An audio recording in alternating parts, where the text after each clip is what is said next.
Senhor nosso Deus, Tua palavra diz que todas as coisas cooperam para o bem daqueles que Te amam, Senhor.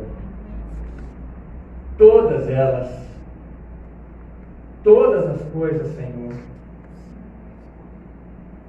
Pai, também há uma condicionante nessa Tua palavra, para aqueles que Te amam. Senhor, eu sei que para o homem é impossível, Senhor, mas pelo Teu Espírito Santo, nos faz Te amar, Senhor. Nos faz Te amar pelo que Tu és, por seres Deus, o único e verdadeiro Deus. Espírito Santo, produz amor genuíno em nossas vidas, em nossos corações por Ti. Tu podes fazer isso, Senhor.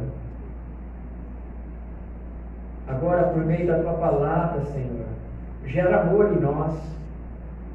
Por meio da obediência da Tua palavra, Senhor, dos dízimos, das ofertas, a quais nós consagramos a Ti agora, as pessoas que ofertaram e dizimaram, nós consagramos a Ti, Senhor. Gera amor, Senhor. Gere amor em nós. E que esse ano, cada um de nós continuemos crendo que todas as coisas, todas, absolutamente tudo em nossas vidas, cooperam para o nosso bem, que amamos esse Deus, para o louvor da Tua glória. Assim é a Tua palavra, e quem crê diz amém. Amém. Amém. Podeis assentar, meus irmãos? Quero convidar para que você possa abrir a palavra de Deus, Mateus capítulo 2. Mateus 2.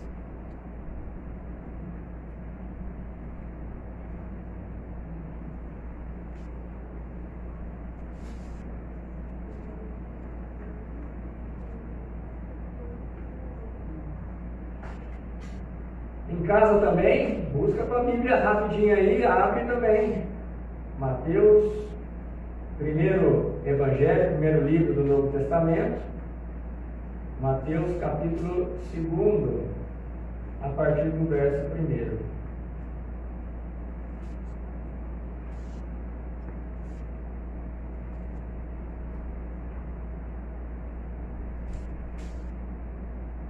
Diz assim a palavra de Deus: Jesus nasceu na cidade de Belém, na região da Judéia, quando Herodes era rei da terra de Israel.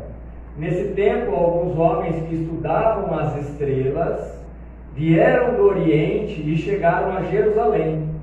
Eles perguntaram: onde está o menino que nasceu para ser o rei dos judeus? Nós vimos a estrela dele no Oriente e viemos adorá-lo. Quando o rei Herodes soube disso, ficou muito preocupado, e todo o povo de Jerusalém também ficou. Então Herodes reuniu os chefes dos sacerdotes e os mestres da lei e perguntou onde devia nascer o Messias. Eles responderam: na cidade de Belém, na região da Judéia, pois o profeta escreveu o seguinte: você, Belém, da terra de Judá, de modo nenhum é a menor entre as principais cidades de Judá, pois de você sairá o líder que guiará o meu povo de Israel. Então Herodes chamou os visitantes do Oriente para uma reunião secreta e perguntou qual o tempo exato em que a estrela havia aparecido. E eles disseram. Depois os mandou a Belém com a seguinte ordem: vão e procurem informações bem certas sobre o menino, e quando o encontrarem, me avisem, para eu também ir adorá-lo. Até aí. Muito bem, queridos.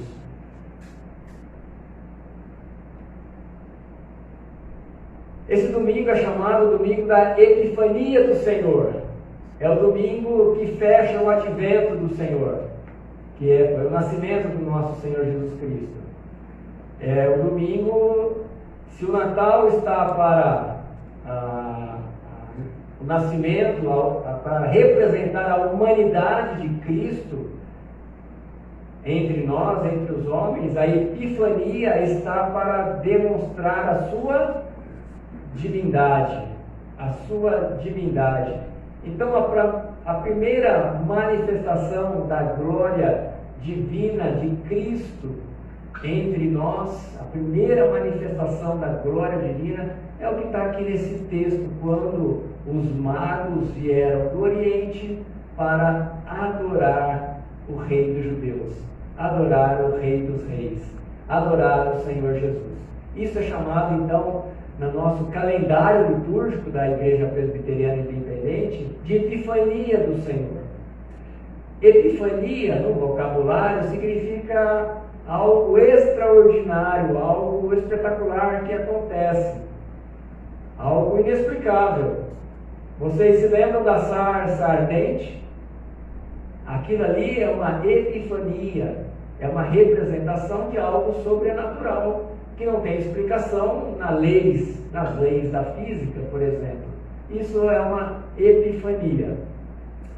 Voltando ao texto, pouco se sabe sobre esses magos, né? Vamos tirar aqui alguns mitos, né, que nós temos em relação a esses magos do Oriente, né, que vieram do Oriente.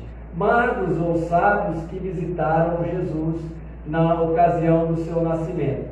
A primeira premissa é que nós não sabemos quantos foram, né? Quantos vieram, porque o texto não fala em 3 reis magos, né? Fala que vieram, né? Os magos vieram do Oriente, então a gente não sabe quantos eram e também não eram reis, né? Também não eram reis e também não eram mágicos.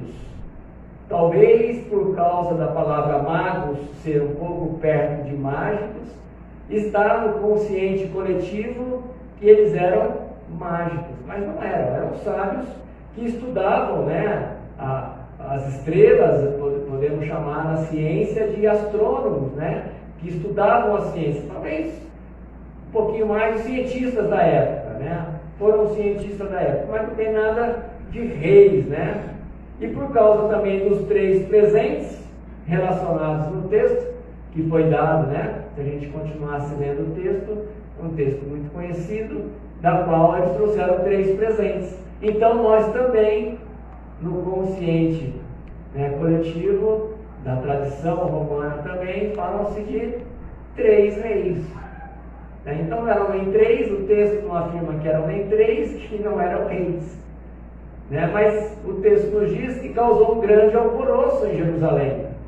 Então, se eram homens sábios, se eram homens ricos, né, pelo nível de presente que trouxeram para Jesus, era uma comitiva grande. Poucos não viriam, né, de um lugar tão distante, sem segurança. Então, pelo texto a gente também entende que eram muitas pessoas. E também é preciso lembrar que esses homens eram gentios, não eram judeus, eram gentios, e o que também nos remete à premissa de que Jesus veio para ser o rei de todas as nações, de todos os povos. Também nos remete a isso, a vinda desses magos, né, desses sábios a Jerusalém. Portanto, Jesus é o Salvador de todos. E Deus deu um sinal especial, uma estrela miraculosa que os guiou até Jerusalém. E lá os sacerdotes, né, os escribas, disseram a Herodes que da onde nasceria então o rei dos judeus. Muito bem, olhando para esse texto, nós observamos 3 comportamentos humanos em relação a Jesus. 3 reações, 3 tipos de expressão no relacionamento quando alguém tem um encontro ou fica conhecendo Jesus Cristo. Vamos então a esses 3 tipos de pessoas, se há assim alguma relação com o que nós conhecemos no nosso meio, na nossa vida. Em primeiro lugar, o tipo de pessoas que estão enquadradas na figura de Herodes. Herodes, chamado Herodes o Grande, ele governou ali a Judéia por cerca de 40 anos. Herodes era chamado assim de rei porque ele era amigo do imperador romano, o Marco Antônio. Então, por isso o chamavam de rei dos judeus, né? Rei de Israel. E ele era um homem muito cruel, astuto, que não permitia que ninguém, nem mesmo os membros da sua família, dessem um pitacozinho sobre o seu tipo de reinado. Esse homem era um assassino implacável, cruel. Nós sabemos que ele mandou matar os bebês, pelo texto. Se continuássemos lendo ali Mateus 2. E que não foram poucos bebês, cerca de 20 bebês a tradição nos diz. Mas ele mandou matar, por exemplo, a sua esposa e 2 irmãos dela, seus cunhados, por suspeitarem. Aliás, ele não mandou só matar eles, mandou matar filhos também, por suspeitar que esses filhos pudessem estar tramando para tirá-lo do trono, do reinado, tirar a sua autoridade. Um homem implacável, um homem mau na sua essência. Não é se admirar que Herodes, então, tenha tentado matar Jesus Cristo, porque ele queria ser conhecido como o único rei dos judeus. Quando os magos, os sábios chegaram, perguntou onde nasceu o rei dos judeus. Isso o incomodou muito. No entanto, além de ter essa razão de querer ser o único exclusivo rei, porque ele também era descendente de Jacó. Ele era filho de Esaú, ele era da descendência de Esaú, era um Idumeu chamado, né? Idumeu. E foi ele também que fez coisas muito boas para Israel. Foi ele que reconstruiu o templo que havia sido destruído por cerca das invasões que tinham chegado até Jerusalém. E ele fez muitas outras obras relevantes para a cidade, para toda a Judéia. Então a gente vê que, apesar de ser um líder eficiente, na sua essência ele era mau. Ele era mau. Então, Herodes é o tipo de pessoas que odeiam a Jesus Cristo. Ele representa no mundo o tipo de pessoa que odeia ao Senhor Jesus. E a gente vê que a expressão de ódio dele é porque, e de todos aqueles no mundo que odeiam a Jesus Cristo, é porque Jesus é um Deus vivo. É um Deus vivo. Ninguém em outra religião é tão odiado quanto Jesus, como seu líder, né, a sua pessoa maior, porque ele é vivo, ele está vivo. A gente não vê perseguição a outras religiões pelo mundo, mas sim aos cristãos, porque seguem a Jesus Cristo. E todos aqueles que se posicionam como genuínos discípulos de Cristo. Então, que a gente possa, assim, olhando para a pessoa de Herodes, para a figura de Herodes, que representam essas pessoas que nos odeiam no nosso dia a dia, que a gente possa pedir muito discernimento a Deus, para que a gente possa saber das pessoas que às vezes nos cumprimentam na frente, mas saem falando de nós. Que a gente não seja assim ingênuos, bobos, por sermos considerados, por sermos chamados de cristãos. Que a gente possa ter muito discernimento espiritual para saber aquelas pessoas que estão próximas de nós e que nos odeiam. Para quê? Para ficarmos alertas. O Senhor Jesus falou em Mateus 26, vigiai e orai. Vigiai. Nós não podemos ser crentes ingênuos, precisamos vigiar em todo o tempo. Ser simples como a pomba, mas prudente como a serpente. E há muitas pessoas que travestidas, né, de uma bondade, mas a sua essência é má, e que é o mal dos cristãos, que é o mal de cada um de nós, porque nós somos portadores da melhor, da mais importante notícia que alguém pode receber, que é de Jesus Cristo, homem de Jesus Cristo, Deus, epifania do Senhor, estamos falando. A segunda expressão de comportamento, o segundo tipo de pessoas que nós encontramos no nosso meio e que me parece ser também uma grande parte habita as igrejas evangélicas, esse tipo de pessoa está representada pelos sacerdotes e pelos escribas do nosso texto. Talvez na sua versão estavam os principais sacerdotes e os mestres da lei, os escribas do povo. Quando os magos chegaram a Jerusalém, eles se dirigiram a esses príncipes, os sacerdotes, aos escribas e também a Herodes. E os magos perguntaram ali aonde haveria de nascer o Cristo, aonde que, para que eles pudessem ir lá e adorá-lo, como nós vimos no texto. E os sacerdotes responderam a Herodes, diante dessa pergunta, parafraseando o profeta Miqueias. Miqueias 5, 2, diz o que está no versículo 6: E tu, Belém, terra de Judá, de modo nenhum és a menor entre as capitais de Judá, porque de ti sairá o guia que há de apacentar o meu povo de Israel. No entanto, estes religiosos, sacerdotes, mestres da lei, não seguiram os sábios. Eles estavam distantes. Belém ficava a cerca de 10 quilômetros de Jerusalém. E quando eles souberam, eles não seguiram os sábios. Então, neste grupo de pessoas, eu vejo um retrato muito grande da condição das igrejas evangélicas de hoje.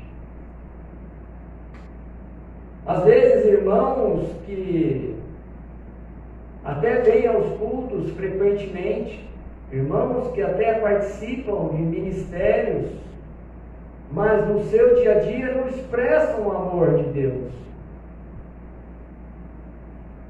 Não testemunham que é um cristão genuíno.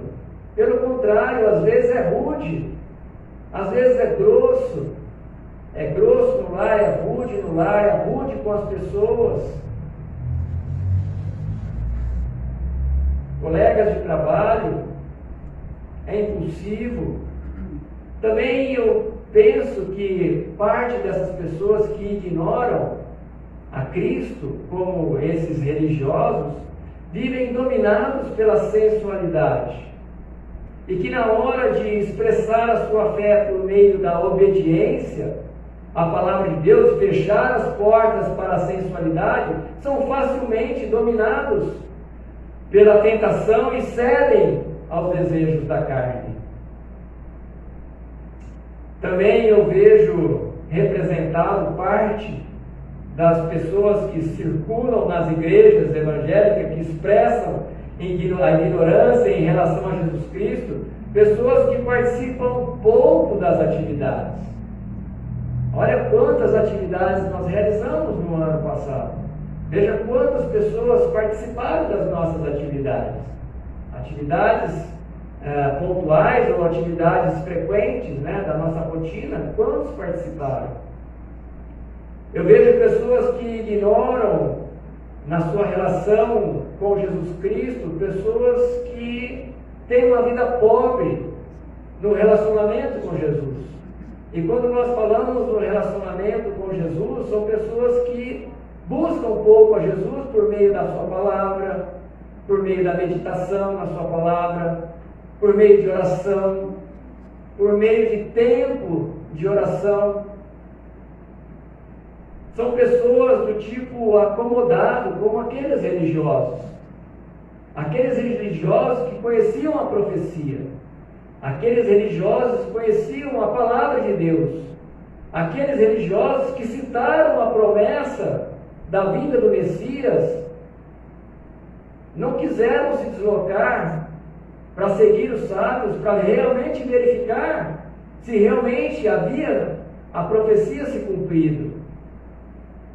Então esse tipo de pessoas é o tipo de pessoas que tem um cristianismo meramente nominal. Se dizem cristãos, se consideram cristãos, mas é meramente nominal.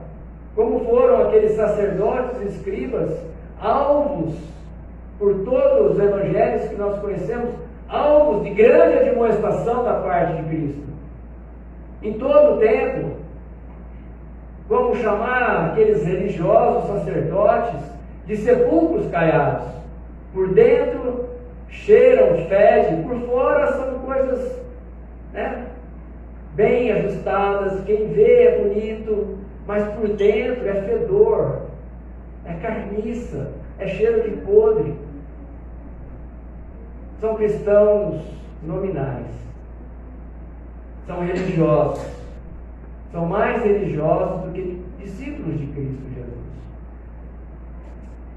E terceiro lugar, o terceiro tipo de pessoas que nós vimos, que expressam sentimento quando se fala de Jesus, quando tem um encontro, quando se rendem a Jesus, é aqueles representados por estes sábios, esses magos. Jesus provavelmente tinha entre 1 a 2 anos, quando aqueles magos chegaram ali em Jerusalém. Portanto, quebrando outro mito, no presépio não tem espaço para os magos, porque quando eles chegaram à Judéia, quando eles chegaram a Jerusalém, ou melhor, quando eles chegaram a Belém, o menino Jesus já devia ter entre 1 e 2 anos. Então, se o seu presépio tem reis e não eram reis, se eram 3 e não eram 3 também, nós não sabemos a quantidade de pessoas, é um mito, é uma tradição, mas não sabemos ao certo quantos eram. O versículo 11 nos diz: os magos deram a Jesus presentes tão caros, porque estes eram adequados a um rei. Estudiosos da Bíblia têm visto que tais presentes têm simbolismo, como o ouro que foi dado para Jesus, que simbolizava o presente que era dado a um rei. A um rei. Incenso simbolizava o perfume que chegava a Deus. Incenso era oferecido a Deus. E a mirra era uma especiaria da época, que era a unção dos reis. Era usado como unção para ungir as autoridades, os reis. Também era utilizado para que pudesse servir de alívio para ferimentos e dores. Como nós vimos, então, esses magos viajaram muitos quilômetros para ver o Rei dos Reis. E quando finalmente encontraram a Jesus, manifestaram ali alegria, adoração, renderam-lhe glórias, renderam-lhe graças e ofertaram-lhe presente, E essa atitude é muito diferente de algumas pessoas que hoje frequentam as igrejas também. A gente vê, a gente conhece, a gente ouve, mas aqueles sábios que são um modelo para nós de igreja hoje, de adoração, esses sábios ainda buscaram e adoraram a Jesus porque ele era digno. E esses verdadeiros adoradores não ficam esperando que Deus venha se apresentar, que Deus venha lhe dar presentes, que Deus venha apresentar soluções para a sua vida, como alguém que só fica pedindo, como um bebê na fé. Porque o bebê, isso é típico de bebê, aquelas pessoas que o bebê só pede, porque ele é muito dependente e fica pedindo. Mas esses reis, ou melhor, esses sábios, eles foram e adoraram a Jesus e ofertaram presentes, porque ele era rei, ele era Deus. Os magos levaram presentes para Jesus e o adoraram por quem ele é, Deus. Essa é a verdadeira essência da adoração. Esse é o tipo de cristão que Deus quer para este ano de 2023. Pessoas que buscam a Deus por ele ser Deus. Pessoas que buscam a Deus porque ele é digno de ser buscado, de ser adorado. Pessoas que estejam dispostas a honrar a Cristo por sua identidade. Está disposto a dar-lhe o que tem de valor para cada um de nós. O que tem de valor na sua vida? O que tem de valor na sua vida? Talvez o seu tempo seja algo valoroso para você, não é? Algo que você tem que dar valor, é o seu tempo. Quanto de tempo que você tem gasto ou investido na presença de Deus? Será que a sua oração é aquela oração?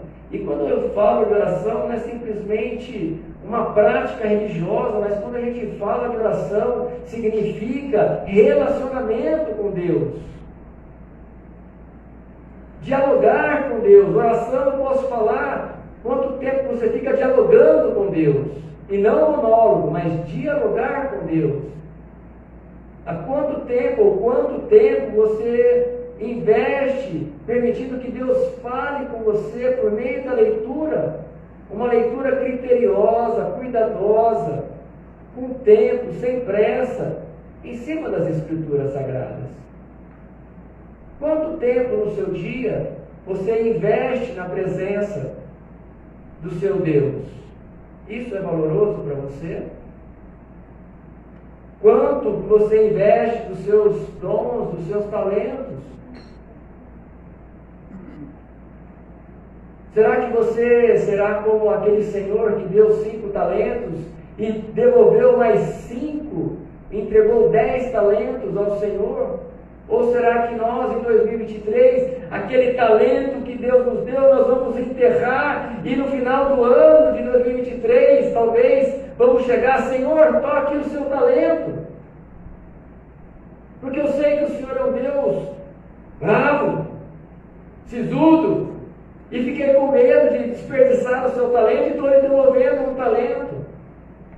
Aquele que o Senhor me deu. Com certeza Deus não vai se agradar. Ou algo que também tem valor para nós, as nossas finanças. Como será que nós temos aplicado as nossas finanças? Como nós temos aplicado os recursos materiais, financeiros que nós recebemos todo mês? Será que é só com consumismo? Ou nós temos uma gestão diligente daquilo que nós temos recebido da parte de Deus? Falamos recentemente sobre os dízimos e ofertas. Será que temos sido fiéis ou temos roubado a Deus, como diz o texto de Malaquias 3? Será que temos sido chamados por Deus? E isso é uma coisa que só Deus sabe em você? Será que Deus pode falar, servo bom e fiel? Ou falar, servo, você está me roubando? Nos dízimos e ofertas? Será que os bens materiais que Deus tem permitido você ter, você tem compartilhado com outras pessoas? Você tem colocado o seu carro à disposição para ajudar as pessoas?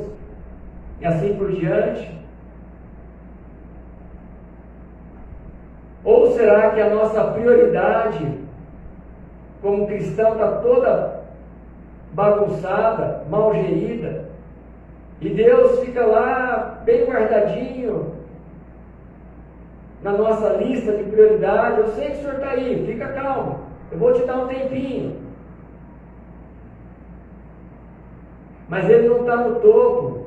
Aliás, como eu já comentei aqui, a irmã Clarice, no seu livro, diz que ela nem pôs Deus numa lista, porque Deus não pode ser colocado numa lista. Deus é Deus, não é digno de ser colocado numa lista, porque tudo que ela faz, ela cita no livro, é Deus em primeiro lugar. Isso é algo natural na sua vida. Então ela não precisa colocar Deus numa lista de prioridades. Como é que está a sua lista de prioridades?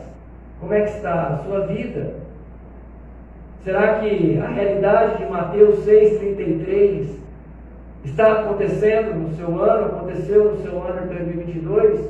Será que você Vai buscar a Deus em primeiro lugar nesse ano de 2023.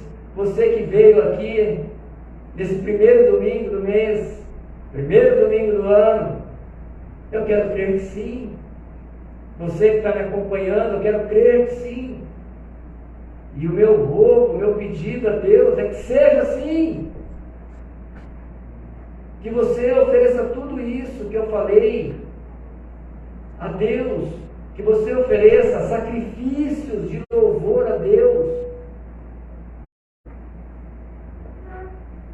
Como aqueles sábios que viajaram centenas de quilômetros. Viajaram porque queriam ver o Rei dos Reis, o Senhor dos Senhores. Venceram medos, venceram as intempéries e foram até a presença do Rei dos Reis. Esse é o cristão que realmente adora a Deus. Aquele que vence as dificuldades, aquele que vence o comodismo, aquele que vence a preguiça, aquele que vence as desculpas,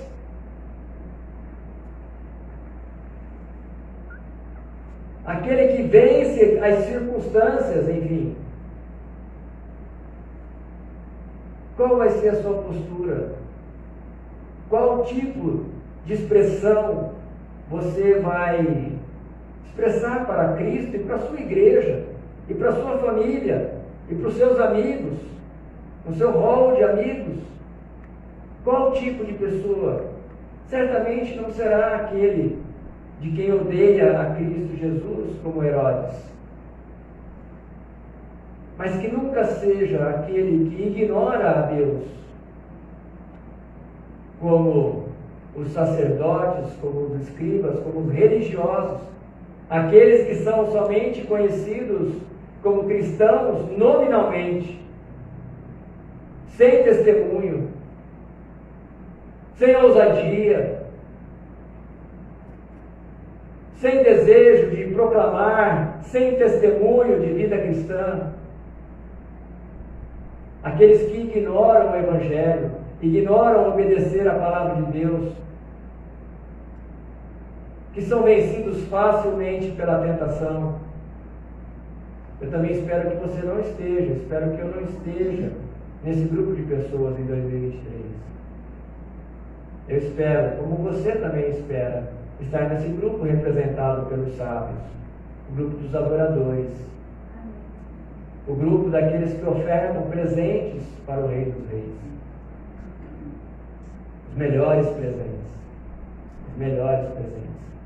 Sacrifícios de louvor. Sacrifícios de louvor. Amém, queridos? Amém. Fecha teus olhos. Quero orar.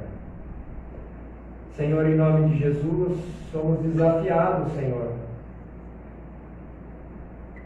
Confrontados, eu diria até. E eu te agradeço por isso, porque o Senhor só confronta aqueles que amam. E eu quero te agradecer, Espírito Santo, por cada vida que veio aqui, que ouviu essa mensagem nesse primeiro dia do ano.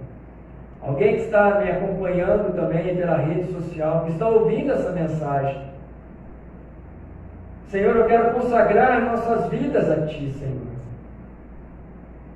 Que esse ano de 2023 nós sejamos adoradores genuínos, discípulos de Cristo Jesus.